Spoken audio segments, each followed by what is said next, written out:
Adam Hollioake. Almost inevitably a draw, I suppose, after that third day lost mostly to rain. What was your thought, though, across the piece from your team? Yeah, unfortunately, the rain on the third day kind of put an end to any chance of a result, I guess. But it was a good wicket, really good wicket, and I think there's a couple of you know positive signs there coming through for us. I love the way Parky bowled there. He came on obviously on lunch on the first day. There was a feeling of here we go again. We could be in the field here for another massive score, but the way he locked down that end and was wise enough to go around the wicket and make use of the little bit of footholds was really good. And then I thought with the bat we applied ourselves really well as well. So it would have been easy to sell our wickets cheaply, as we have done a lot of this year. But I thought Ben Compton was brilliant again. He's obviously he's been our best player all year, but he's a shining light for the rest of us to try and aspire to. So it was fantastic to see him back like that. And even though there were times where he seemed to be cruising, he just played within himself and made sure he put the runs on the board. So good lesson for those young guys playing as well. Obviously talented kids. They'll learn a lot just by playing around a player of the quality of Ben Compton.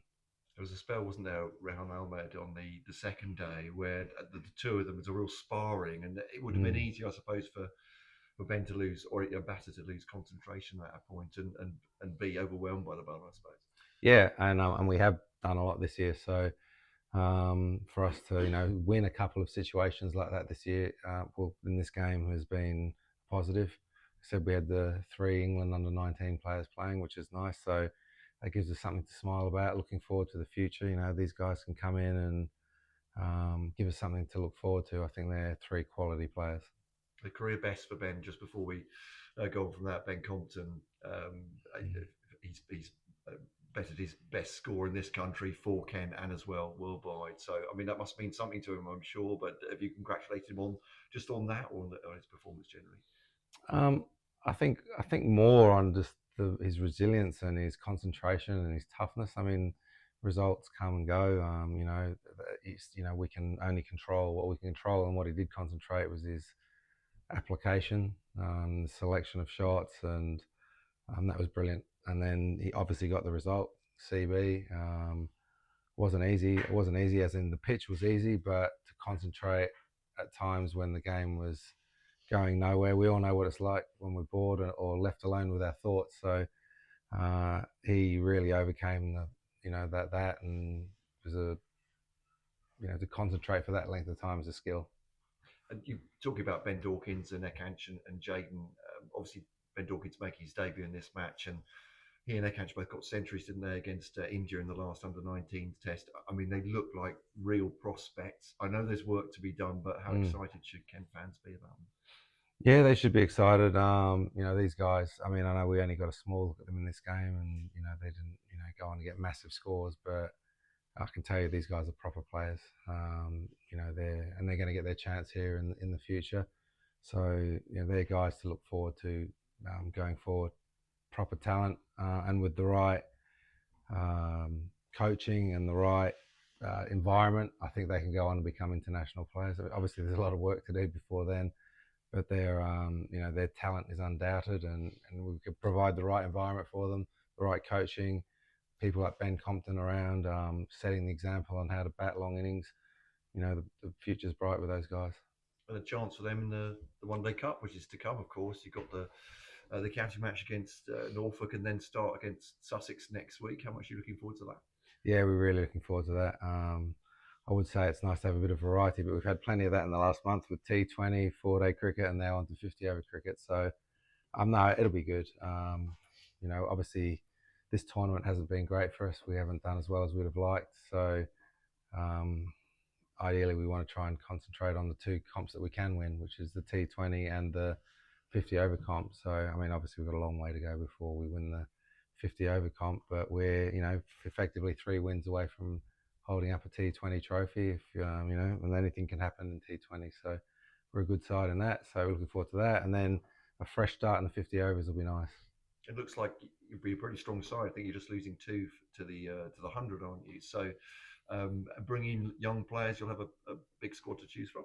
or a reasonably big squad compared to what you've had. Well, you're right in that we're only losing two players to the 100 and that were two players to the 100, but we're losing a lot of players to injury, which is, Deebs has got his bad knee. Grant's got a bad hamstring. Still got Jazz out with an ankle, so we've got plenty of injuries going around. So we've got to work our way through that. But yes, we're not as touched as some squads are from that 100. So we'll be looking forward to being competitive in that. The first game, competitive game, is at Arundel as well. I mean, it's a beautiful ground. Do you have any memories of that one? Yeah, I do actually. I mean, they're foggy. I think it's probably 30 years since I've been to Arundel, but from what I do remember, it is beautiful. I don't think the pitch will be the same as when I played there, so I don't think I'll be able to offer any assistance with that. But yeah, definitely looking forward to getting down there and getting out to some of the grounds and seeing some of the people around the traps. And just away from the One Day Cup and back to the Championship, obviously you had the points deduction this week, the four elements of descent, obviously, which led to that. What can you say about that? Is that about competitiveness? Of some people have said, bad umpiring decisions. What do you put it down to first, and how can you address it now? Look, I think umpires are human beings. They make mistakes, of course they do.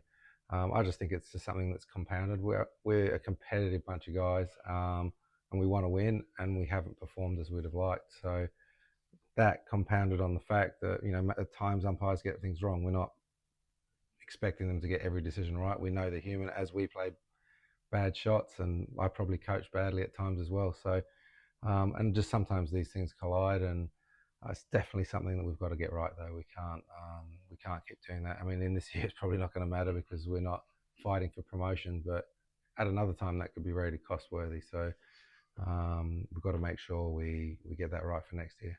And just finally, it's August and leading into the first game in September, which will be that knockout game. It could be a big one for Kent, couldn't it?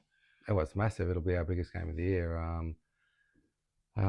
We win that, and to go to a finals day. I think last year they came bottom of the group, we came bottom of the group in